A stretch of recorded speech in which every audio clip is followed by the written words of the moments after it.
That's Nick. And that's Joseph. And today we're here to talk about Atlas, the sixth film directed by Brad Peyton, which Netflix released May 24th, 2024. Do I know a Brad Peyton film? You do. He directed, he's probably most notable for some Dwayne "The Rock" Johnson features, including San Andreas. Yes, Kylie Minogue's in that one. Briefly. And the Rampage and Journey to the Mysterious Island. Oh, sorry, Brad. I did not care for this movie. What is it about? In a bleak-sounding future, an AI soldier has determined that the only way to end war is to end humanity. Bleak-sounding. What is your pull quote? Jennifer Lopez has the whole world in her hands as a shrill, implausible analyst in a derivative sci-fi flick with subpar CGI that ranks high in artificiality and low on intelligence. Oof, mine.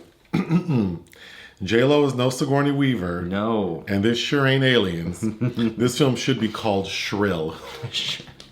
An Elizabeth Taylor story. Uh-huh. Wow. Man. Let's just start with the actual story is very basic. We're in a time when AI is a big part of our lives.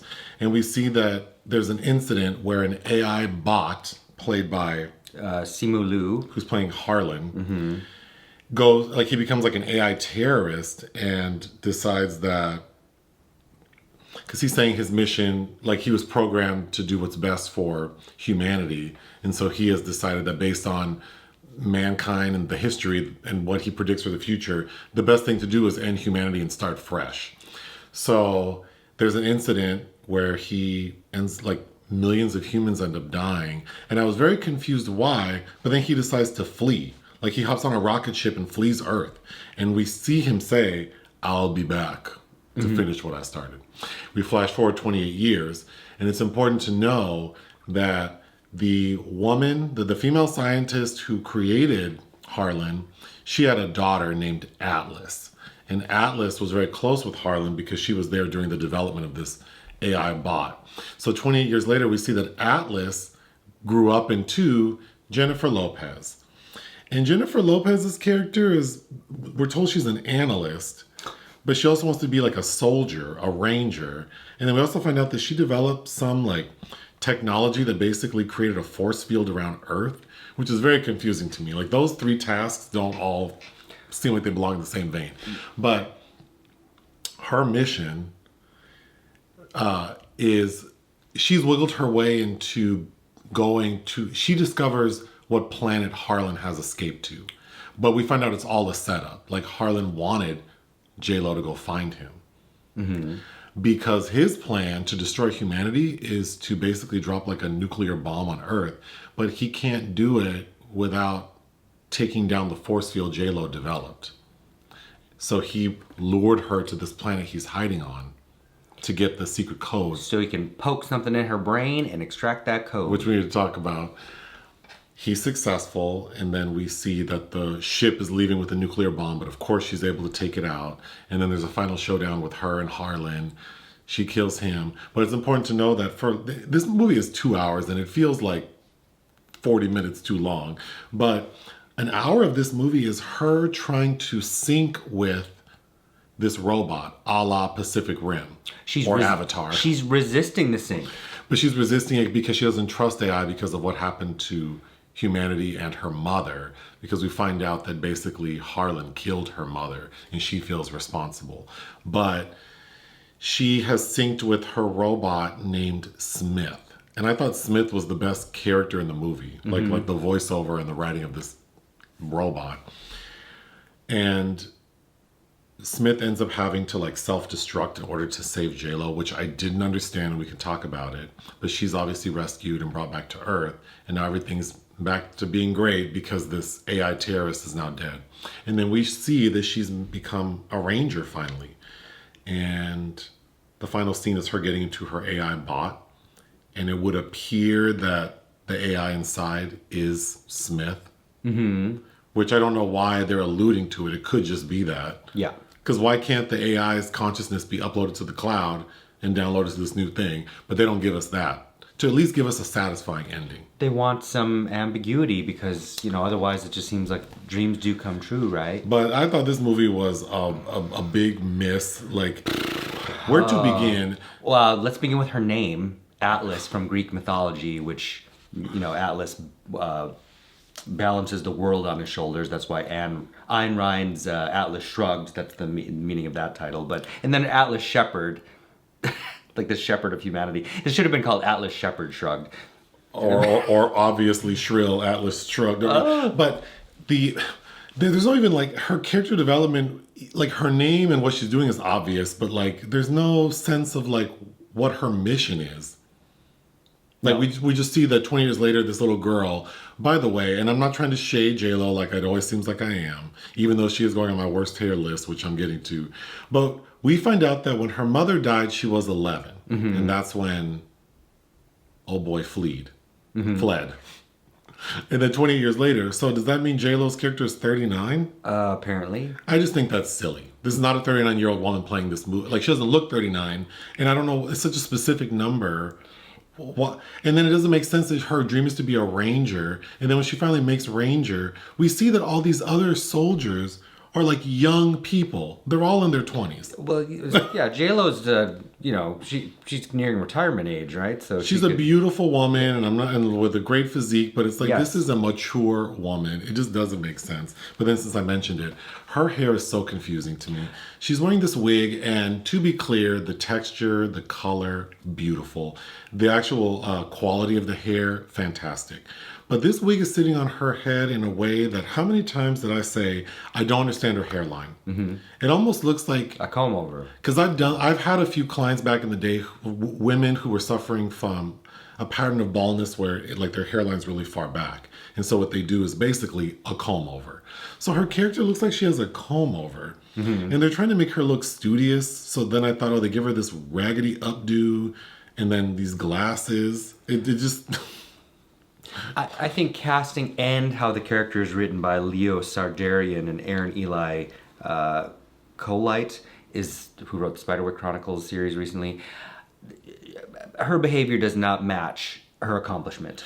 So, and then it's like, so she's supposed to be this brilliant analyst. J-Lo playing this character does not come across as this brilliant analyst who also developed this out-of-this-world technology to build a force field around Earth. Nor does she seem like she wants to be a soldier, because all of the action sequences when she lands on this planet and they're being attacked, which we're going to talk about that action sequence, she looks scared as hell and doesn't know what to do and is resistant the entire movie. She does not act logically. No. Like, do you need to get yourself out of this situation, even though it's unpleasant and is going against your beliefs? Do what you need to do, girl. So... this character and the actor playing it, garbage. Then the story is so derivative. It feels like if you took the creator and mixed it with aliens and a host of other things, iRobot. There's so many components to it and they all do it better than this film does. It has the audacity to bring up Isaac Asimov in the film's early moments. But almost immediately it's mimicking Alien/Alien 3 when Sigourney Weaver has to reanimate the head of the android, played by Ian Holm and then again by Lance Henriksen to find out information. The cinematography. And I'm sure everyone who worked on this film did the best they could with the constraints they were given, but it looks cheap and rushed.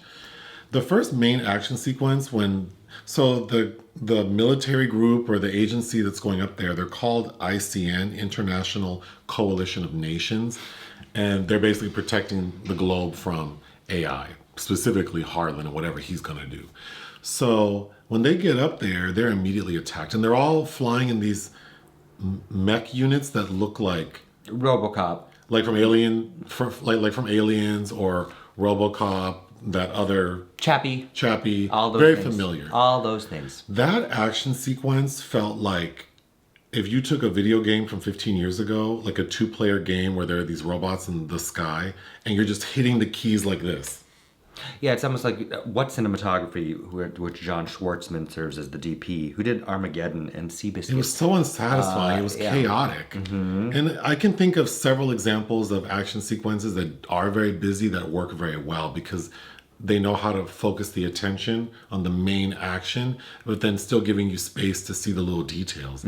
This little 3 or 4 minute sequence is just like pure shitty chaos. Yes. With J-Lo being shrill and being resistant to what the AI is trying to do. Because Smith is telling her, like, listen, bitch, if you listen to me, I can save you. But she refuses. Even when she is plummeting to her death and her... I guess the guy running her battalion, played by Sterling K. Brown, he's trying to tell her, like, you need to sync with your machine so it can save you. And she's like, no. All her facial expression, it's like a little ass kid. She's so pouty, and it shrill really is the word of the day for this performance. It is taxing. Then the story, the fact that we spend, because it really reminded me of The Creator in the sense that we're trying to find this thing related to the thing who invented the AI. Yeah. But this film feels so long because we literally get an hour of J-Lo in this mech unit being resistant to getting to know her mech unit and syncing or linking with the AI, which I was thinking that could be a movie on its own. Like this woman, it could be a chamber piece of this, like, astronaut who gets stuck in outer space in this unit and has to sort of... Or like that Alexander Aja film with Melanie Laurent, Oxygen, where she's stuck. Oh, in yes. Like yes. where we could have just been stuck right in there. That's a good example. Yeah, but this film's not that sophisticated. You just have a shrill-ass Jennifer Lopez in this machine, and it all is green screen, so she looks crazy because she's clearly acting to nothing. And it seems like she doesn't know where to look and what to do. So unsatisfying. Yeah, and then like that other terrible recent Adam Driver movie, 65, where there's strangers in a strange land and they need to make it to some long distance away to this escape pod. Yeah. Is the other kind of thing going on with the narrative. Okay, I'm going to go through my notes. This futuristic world we're in, it reminded... I don't think it looks great at all. And it actually reminded me of that J-Lo movie on Amazon Prime, This Is Me Now. Like that. Even the building that they work in looks like like that glass apartment building she lives in that movie. And the opening 28 years later when we see the Hollywood sign, did you notice that? Yes, I did. How it's like this big... I'm confused. Like the world, first of all, it looks like in 28 years we've advanced a lot. And I don't get a sense of like, are we in danger in this current world? Or are we just nervous that Harlan might come back? There's no sense of the state of the world. No, and if you think about like Ridley Scott's Blade Runner and how he made futuristic, I think 2019 Los Angeles, compared to this computer garbage, the Hollywood, I don't know, it's just trash. It's just trash. So the way they find out where Harlan is there's another AI terrorist who's captured named Casca. And Casca is a known affiliate of Harlan, so of course the ICN is like, oh shit, we need to, like, maybe Casca can figure out where, or tell us where, because Casca's also AI, like maybe they can do something to figure out. So that's when they call in J-Lo, because they know that she knows Harlan very well and she knows these robots. But Sterling K. Brown doesn't like her because he's like, she's a loose cannon. She can't even be a ranger because she's like mentally unstable or something. She's antisocial. Or antisocial. But the scene where J-Lo is interrogating Casca's head was so corny. The tone is really weird. There's like this odd comedic tone that's only related to J-Lo and who she's interacting with. Specifically Smith, but also the Casca scene. That felt really out of place. And she just... It seems like she's trying real hard to be serious and badass. But any moments where she is are totally... sabotaged by the fact that she's acting like a little kid whenever the AI Smith is challenging her, and it just doesn't make sense. Like, is this what J-Lo's really like? One thing this film did do successfully is make me want to try to order a quad Americano, because we see her in the first like 15 minutes order or ask the AI to make her a quad Americano like 4 times. So now I want to go to Starbucks and ask if that's like a thing they can make me. Yeah, I'm sure it's really strong. Yeah. The soldiers seem dumb. When J-Lo first goes to them, right? That's and like, didn't it mimic the... It's the scene in Aliens when Sigourney Weaver has to finally step up and what the xenomorphs are to the crew, and Jeanette Goldstein goes, I only need to know one thing, where they are. You dummy. But these dum-dums, they're fighting AI, and all of these soldiers, these rangers are like, what do you mean we have to disconnect from our AI? How are you soldiers for the international coalition of nations that specifically are trying to keep AI at bay? And then this lady comes in who knows a lot about the thing you're trying to capture, and you're like, what? Huh? Disconnect? You printed this on paper? Yes. Like... Yes. Oh, I was so annoyed. You fools. I was so annoyed. These RoboCop chappy looking mech units looked so fake. Like when you said they look like when a wood tick is filled with blood. So in some moments when they're moving, they look so corny and fake. Yeah. It really is a shame. God, that first scene, the first action sequence where JLo's in the mech unit falling to her death after they've been attacked and she refuses to link. I was just like, let her die. Well, it's just, let her die. I guess you're just going to expire then. I don't know, because this makes no GD sense why you're behaving this way. Someone could make a super cut of just JLo talking to Smith, and that would be a fun 30-minute sequence because she seems insane. Anytime she has to act panicked or in distress is it's some camp classic cinema right there. Then there's a huge deal made about chess. We see that JLo likes to play chess at home. When she was a little girl, she played chess with Harlan. We see her kill Casca, the AI, by using, because her chess pieces are magnetic, so she can like destroy the AI with the magnet. So we see her even kill him. And then she brings a chess piece to this new planet. We see her fiddling with the chess piece. There could be a drinking game about seeing this chess piece. And even in the end, the chess piece falls out. We even see Harlan grab the chess piece and give it back to her. So for sure, I thought, oh, she's going to kill Harlan with the chess piece. No, that's not how Harlan dies. It's just like, what was the point of this chess piece? And then it doesn't play any role in the ultimate demise of the main villain. Well, except the metaphor that it's the game, you got to play the game. But again, it's like everything's so obvious and basic. Like the script is just so remedial to me. Yes, and you wonder, and while on one hand it's nice to see JLo outside of playing a bride in a romantic comedy that's terrible, of which she's done several things now, or an equally nonsensical Netflix action film, The Mother. I don't know. I think she just must be so out of touch that she can't see that this script is caca. I think she's out of touch and thinks that these are like roles that are pushing her outside of her, her like safe little boundaries. And it's like, I think these roles you're taking are making you look the fool. The only kind of amusing writing to me and the best parts are Smith, the AI. I really like the voice actor's voice. I thought because he's supposed to be sarcastic because he senses that JLo's character is sarcastic. So there are fun moments like that. But there's a point where JLo, who again, her character is so resistant to linking, where she goes, no digging around in my personal memories. You're a goddamn guest. Got that? And the way she delivered that line or those lines, it made me think that she was like she ad-libbed that. Like that's how she feels about the paparazzi or something. I don't know. I think we were just both howling at the screen, or just exasperated, just like, oh God. This could have been fun if it were 30 minutes shorter and they really amped up the ridiculousness of this woman trying to... it kind of should have been like an action comedy. And maybe it could have worked, because you can't take this serious as like a legitimate sci-fi movie. I don't know, because in comedy she does that little girl thing too. I know.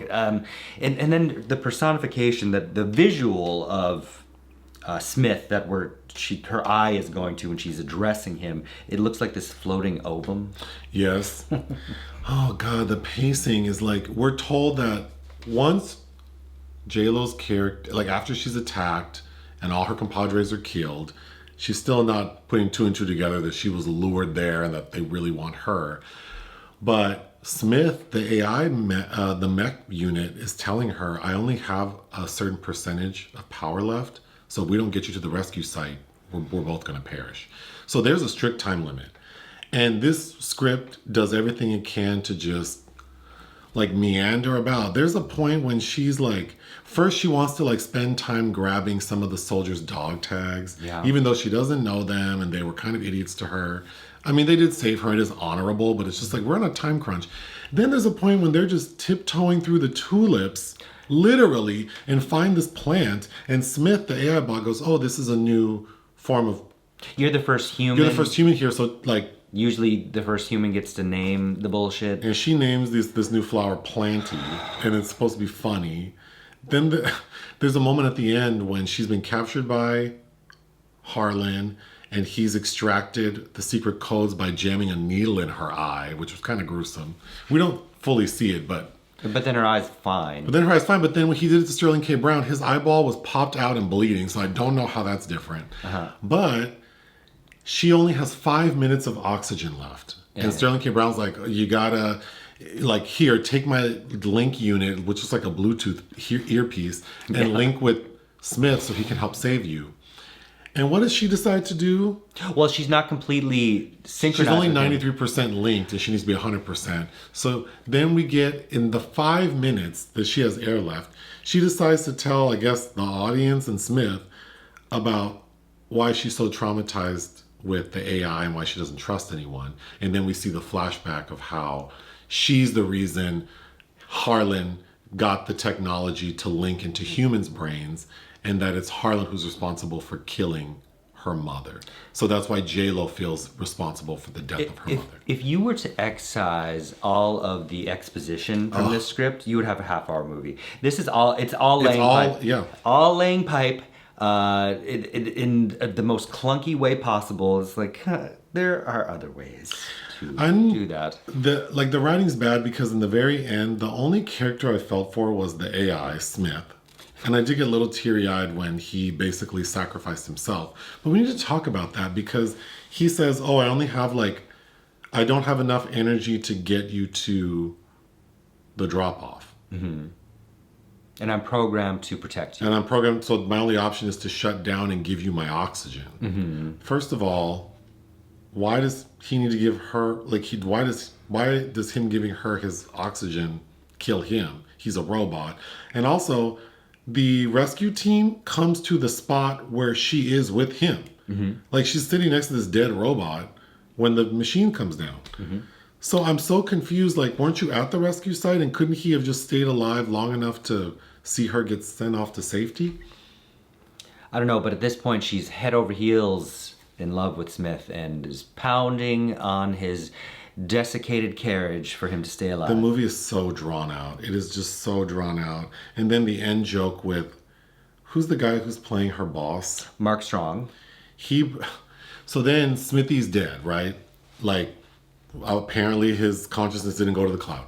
So in the end, now that J-Lo's a ranger and she has a new hairdo, her boss shows up with this big bubble that kind of reminded me of that movie where people surrogate. The Pod Generation. The Pod Generation. It looked like a cone head. But... I was 100% sure that pod was going to be like an Alexa with Smith in it. Not unlike the movie Megan, where Megan's consciousness is in this Alexa type thing. No, you know what was in that pod? That damn Planty.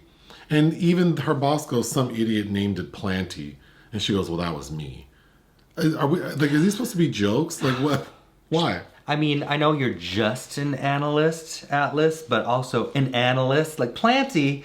That's the best you can come up with. This brilliant woman.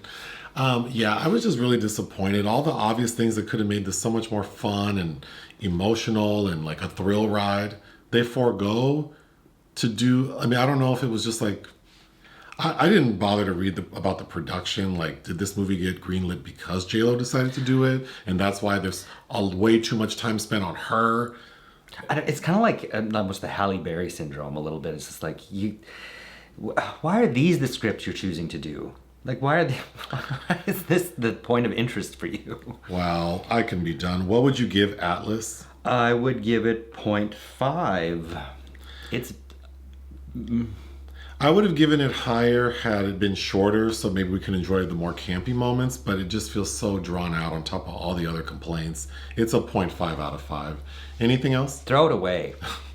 Join us on Patreon and listen to our podcast. Bye.